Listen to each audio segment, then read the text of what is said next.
Long before the Ark of the Covenant became history's greatest missing relic, it represented something far more profound than gold or craftsmanship. To understand why generations refused to stop searching for it, we must travel even further back, to a wilderness where a newly freed people struggled to build a future after centuries of slavery in Egypt. According to the Hebrew Bible, it was during this journey that Moses received detailed instructions for constructing a sacred chest unlike anything the ancient world had ever seen. It was to be built from durable acacia wood, then overlaid inside and out with pure gold. Upon its lid, known as the mercy seat, stood two golden cherubim facing one another with wings outstretched, forming a symbolic throne above the sacred space between them. Inside the ark were placed objects of immense significance in Israelite tradition, including the stone tablets of the covenant associated with the Ten Commandments. Later traditions also connect the ark with Aaron's staff and a jar of manna, though ancient sources differ on exactly when those items were kept within it. Whether viewed through faith or history, one truth is beyond dispute. No object in ancient Israel carried greater meaning. It was not admired because it was valuable. It was revered because it symbolized the covenant between God and his people. Ancient accounts describe the ark accompanying the Israelites during pivotal moments in their history. Priests carried it as they crossed the Jordan River into the Promised Land. It stood at the center of the camp during years of wandering. It was present during battles, ceremonies, and moments that defined the identity of a nation. Yet these accounts also reveal something equally striking. The ark was never treated as a good luck charm or a trophy of war. It was approached with extraordinary reverence. Only designated priests were permitted to carry it, using poles inserted through golden rings fixed to its sides so that no one would touch it directly. One of the most sobering episodes in the Hebrew Bible tells of Uzzah, who reached out to steady the ark when the oxen stumbled and died immediately after touching it. Whether one interprets this account literally, symbolically, or theologically, it illustrates the profound reverence surrounding the ark in ancient Israel. It was understood not merely as a sacred object, but as something set apart in a unique way.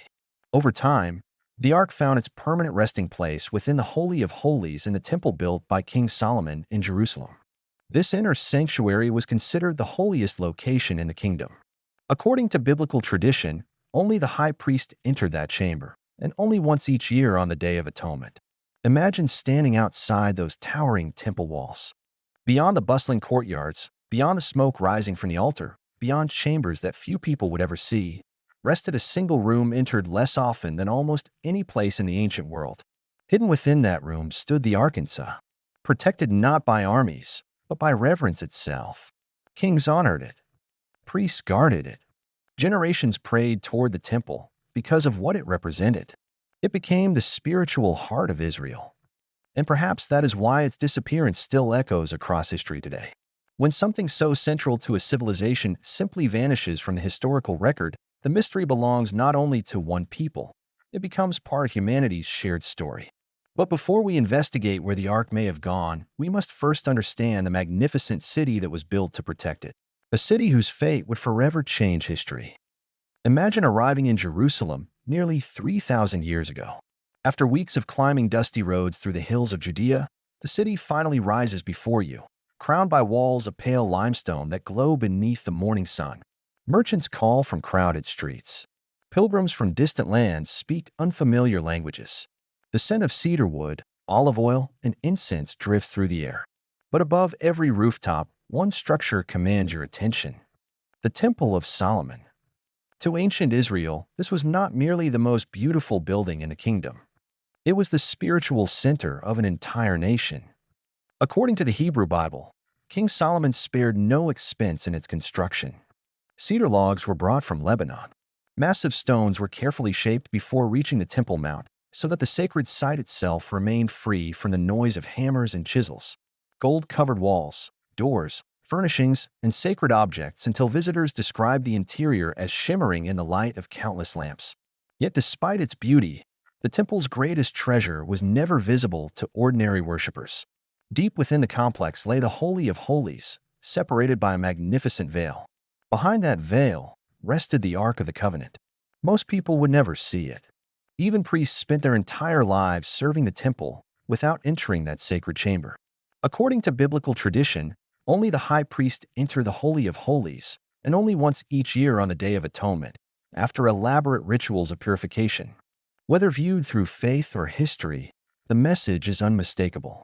The ark was not displayed to inspire admiration. It was hidden because it inspired reverence. Imagine that extraordinary responsibility. A priest prepares for the most solemn day of his life. Outside, thousands wait in silent prayer. Inside, every step is deliberate. Every movement carries generations of tradition. Beyond the veil rests the object that symbolizes the covenant between God and his people. For that brief moment, one individual stands in the most sacred place known to ancient Israel.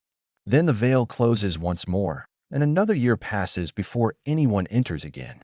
Such scenes help us understand why the ark occupied such a unique place in the hearts of the people.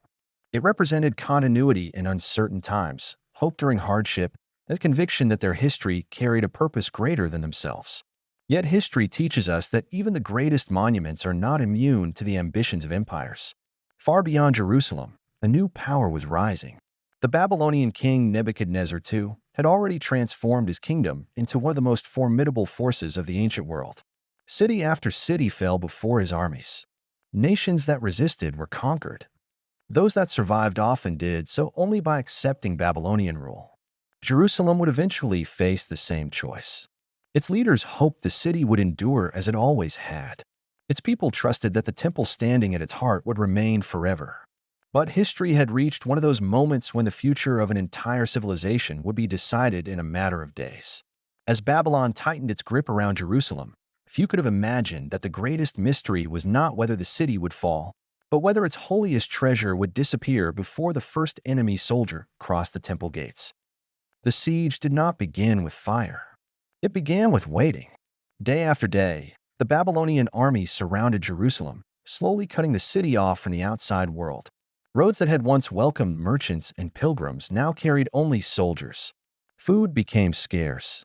Wells and supplies were guarded with increasing desperation. Families who had celebrated festivals together only months before now rationed every piece of bread, uncertain how much longer they could survive. Ancient accounts describe a city under immense pressure, where fear spread as relentlessly as hunger. Yet within the temple, the daily rituals continued. Priests still offered sacrifices. Prayers still rose toward heaven. The great lampstand continued to burn. For many, those familiar acts were more than tradition. They were a declaration that hope had not yet been defeated. Imagine a young apprentice priest standing beside an older mentor as smoke rises in the distance beyond the city walls. He notices that the streets outside have grown quieter. Fewer pilgrims arrive. Fewer merchants enter the gates. Even the songs once heard during worship seem softer than before. Will the temple survive? He quietly asks. The older priest pauses before answering. Empires rise and fall, he says. Our duty is to remain faithful. Whether such a conversation occurred exactly this way, we cannot know. But it reflects the uncertainty that countless people must have felt as Jerusalem approached its darkest hour. Then the unthinkable happened. The Babylonian defenses were breached. Soldiers poured through the city. Houses burned. The palace fell. Soon the flames reached the temple itself. The magnificent cedar beams that had filled the sanctuary with their fragrance ignited, sending thick columns of smoke high above Jerusalem. Gold that had covered walls and sacred furnishings softened in the intense heat. Centuries of devotion disappeared in a single day. The destruction of Solomon's temple became one of the defining tragedies of ancient history. Yet amid the devastation, historians encounter one of the most remarkable silences in the historical record. The biblical books of Kings and Jeremiah, together with Babylonian accounts, describe many treasures removed from the temple. Sacred vessels, bronze pillars, basins, lampstands, and countless valuable objects are carefully recorded. Such detailed inventories make one omission all the more extraordinary. The Ark of the Covenant, the most sacred object in ancient Israel, is never explicitly listed among the treasures carried away to Babylon. Historians have debated this silence for centuries. Some suggest the Ark may already have been hidden before the city fell. Others propose it may have been destroyed during the chaos without being recorded. Still others believe it was removed so quietly that no surviving document preserved its fate. The truth is that no definitive historical evidence has resolved the question. But sometimes what history does not say becomes as important as what it does. That single silence has inspired more than 2,600 years of investigation. Because if the Babylonians did not take the Arkansas, then where did it go? Explorer. This is the moment our investigation truly begins. The evidence grows quieter. The questions become louder. And from this point forward, every path we follow leads not towards certainty, but toward one of humanity's greatest enduring mysteries. Every great investigation begins with a simple rule: follow the evidence before following the legend. So let us reopen the first and perhaps oldest theory surrounding the disappearance of the Ark of the Covenant. Was the Ark hidden before Jerusalem fell? At first glance, the idea sounds like the beginning of an adventure novel. Yet when we examine the historical circumstances, the question becomes surprisingly reasonable. The siege of Jerusalem did not happen overnight. 4 months, perhaps longer, the people of the city watched Babylon's power growing ever closer. They had seen neighboring kingdoms conquered. They understood what happened when great empires captured sacred cities. If ordinary families buried treasured possessions to protect them from invading armies, would the priests responsible for the holiest object in Israel have done any less? Ancient Jewish traditions preserved in later writings suggest that faithful priests may have removed sacred objects from the temple before the final destruction. Some traditions describe hidden chambers beneath the Temple Mount. Others speak of secret passages leading beyond the city. Still others tell of sacred vessels concealed until a future generation worthy of receiving them. These traditions cannot be confirmed by contemporary historical evidence, yet they reveal something important. Within a relatively short time after the destruction of the First Temple, many people already believed the Ark had not been captured by Babylon. The idea itself became part of history. But could such a rescue have been possible? The Temple Mount is one of the oldest continuously occupied sacred sites on Earth. Over thousands of years, each civilization built upon the foundations of those that came before. Massive retaining walls, underground cisterns, tunnels, storage chambers, and hidden passages have been discovered throughout Jerusalem, demonstrating that the city beneath the city is often as complex as the one visible above ground. At the same time, modern archaeological work on the Temple Mount is among the most sensitive and restricted in the world because of its profound religious significance to multiple faiths. As a result, many questions about what lies beneath the mount remain unanswered, not because historians lack curiosity, but because opportunities for excavation are necessarily limited. This has allowed imagination to flourish where evidence remains incomplete. Some believe the Ark still rests beneath Jerusalem, untouched by conquerors, earthquakes, and time itself. Others argue that if such a hiding place ever existed, centuries of construction and destruction would almost certainly have disturbed it. Responsible historians acknowledge both possibilities while recognizing that no archaeological discovery has yet confirmed the Ark's location beneath the Temple Mount. And yet, there is one detail that refuses to disappear. Throughout history, conquerors proudly displayed the treasures they captured. Victories were celebrated by exhibiting gold, sacred objects, royal crowns, and symbols of defeated nations. Had Nebuchadnezzar captured the Ark, the single most sacred object in ancient Israel, it would have represented the ultimate symbol of Babylon's triumph. Yet no surviving Babylonian record clearly claims such a prize. That silence remains one of the strongest reasons this investigation continues today. Perhaps the Ark never left Jerusalem. Or perhaps it had already begun a journey that would carry it far beyond the reach of the Babylonian Empire. Because another ancient tradition, preserved for centuries in a land thousands of miles away, claims that the Ark was not hidden beneath the temple at all. It was carried to Africa, where faithful guardians have watched over it ever since.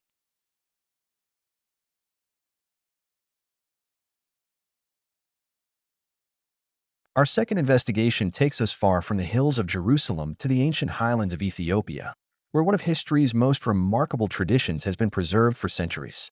Unlike many legends that survive only in scattered manuscripts or fading folklore, this one remains part of a living religious tradition.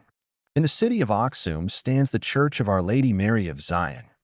According to the beliefs of the Ethiopian Orthodox Tewahedo Church, the Ark of the Covenant rests within a small chapel beside the church, protected by a single guardian monk whose life's calling is to watch over it. Once appointed, that guardian never leaves his sacred duty. No visitor may enter. No photographer may step inside. No archaeologist has been permitted to examine what the chapel contains. Whether one accepts this tradition or not, Its continuity over many centuries is itself extraordinary. The Ethiopian account traces the Ark's journey to Menelik I, whom tradition identifies as the son of King Solomon and the Queen of Sheba. According to the medieval text known as the Kabr Nagast, Menelik traveled to Jerusalem to meet his father. As he prepared to return to Ethiopia, the ark was secretly taken from Jerusalem and accompanied him home. Some versions of the tradition describe this as the will of God, while others portray it as the decision of devoted priests who believed the ark was meant to reside elsewhere. Historians note that the Kabr Nagast was written many centuries after the events it describes and cannot be treated as contemporary historical evidence for the ark's journey. Even so, the tradition has profoundly shaped Ethiopian religious identity for generations. Across the country, replicas of the ark, known as tablets, occupy a central place in Ethiopian Orthodox worship, reflecting the deep spiritual importance of the biblical covenant. To many believers, the question is not whether the ark is in Ethiopia. It is simply where it has always been. Modern scholars approach the tradition with respect while also recognizing the challenges of historical verification. Because the object in Aksum has never been available for independent examination, historians cannot confirm or refute the claim through archaeology alone. Some researchers have proposed that the object could be an ancient ceremonial chest, a later sacred replica, or another revered artifact whose significance became intertwined with the ark's story over time. Others argue that the uninterrupted strength of the Ethiopian tradition deserves thoughtful consideration, even if definitive proof remains beyond reach. This is where our investigation asks an important question. Must every mystery be solved in order to have value? Whether the ark rests within that quiet chapel or not, millions of people have found hope, identity, and spiritual meaning in the belief that it has been faithfully protected there for centuries. Sometimes history preserves not only objects, but also the faith of those entrusted with remembering them. As investigators, we follow the evidence honestly. As explorers, we also recognize that traditions often preserve insights into how civilizations understood themselves, even when every historical detail cannot be independently verified. Yet Ethiopia is not the only destination proposed by history. Other traditions suggest the ark was concealed in caves, hidden beneath sacred mountains, carried into Egypt, or lost forever during the chaos of war. With each new theory, one truth becomes clearer. The Ark of the Covenant has become more than a missing relic. It has become a mirror reflecting humanity's deepest hopes, its enduring faith, and its unending desire to preserve what it holds most sacred. As our investigation continued, one surprising pattern began to emerge. Nearly every tradition surrounding the Ark of the Covenant, no matter where it originated, shares one remarkable idea. No one claims it was sold. No one claims it was displayed as a prize. No one claims it became the possession of an ambitious king seeking glory. Instead, almost every tradition insists that faithful people risked everything to protect it. That pattern deserves our attention. Our third investigation begins inside Jerusalem itself. Several ancient Jewish traditions speak of priests who, sensing that the Babylonian invasion was inevitable, may have hidden sacred objects before the city fell. Later rabbinic writings and traditions preserved through the centuries mention concealed chambers associated with the temple, although they do not provide verifiable directions to the ark's location. Some believe the ark still rests somewhere beneath the ancient city, waiting in silence beneath layers of history that have accumulated over thousands of years. Others point out that Jerusalem has been conquered, rebuilt, expanded, and excavated repeatedly by successive civilizations. If the ark had remained beneath the city, would no trace of it have appeared by now? Historians acknowledge that this question remains unanswered. Our fourth investigation considers a more sobering possibility. What if the ark was destroyed during the Babylonian conquest? Fire consumed the temple. Roofs collapsed. Massive stones crashed into sacred chambers. Could the ark simply have perished in the catastrophe? At first, this seems plausible, yet another question immediately follows. If such an extraordinary object had been destroyed, why do no surviving contemporary accounts clearly describe its destruction? Ancient writers often recorded the fate of important temples and their treasures. Their silence regarding the ark continues to puzzle researchers. Our fifth investigation asks whether the ark survived the fall of Jerusalem but disappeared during later centuries through events no surviving record preserved. History is filled with libraries lost to fire, royal tombs forgotten beneath shifting sands, and entire cities buried until archaeologists rediscovered them thousands of years later. The absence of evidence is not always evidence of absence. It simply reminds us how much of the ancient world has vanished. And then there is perhaps the most important realization of all. Throughout history, civilizations have often chosen to protect what they considered sacred rather than place it on public display. From hidden manuscripts preserved in remote monasteries to tombs deliberately sealed against intruders, humanity has repeatedly demonstrated that some treasures were valued not because they could be admired, but because they represented something beyond material wealth. Whether the Ark still exists or not, it belongs to that tradition of reverence. Perhaps that is why its mystery continues to inspire us. We live in an age that can photograph distant galaxies, map the ocean floor, and uncover forgotten cities using satellites and ground-penetrating technology. Yet one of history's most famous sacred objects still escapes every confident conclusion. There is something profoundly humbling about that. It reminds us that knowledge continues to grow, but so does our awareness of how much remains beyond our reach. Explorer. Maybe the Ark's greatest gift was never the gold that covered it, nor even the sacred objects it once held. Perhaps its greatest gift has been teaching generation after generation to keep searching with courage, to question with honesty, and to approach the greatest mysteries of history with both curiosity and humility. Our investigation began on the darkest night in Jerusalem's history. We stood beside a city surrounded by an empire, watched the flames consume the Temple of Solomon, and witnessed one of history's most extraordinary silences. The records carefully preserved the fate of golden vessels, bronze pillars, sacred furnishings, and countless treasures. Yet when we searched for the Ark of the Covenant, history answered with silence. From that silence emerged one of humanity's longest-running investigations. Together we followed the evidence through ancient Jerusalem, explored traditions of hidden chambers beneath the Temple Mount, traveled to the highlands of Ethiopia where an unbroken religious tradition continues to guard what many believe is the Ark itself, and examined the difficult questions that historians, archaeologists, and theologians continue asking today. Along the way, we discovered something remarkable. The Ark is not simply a missing artifact.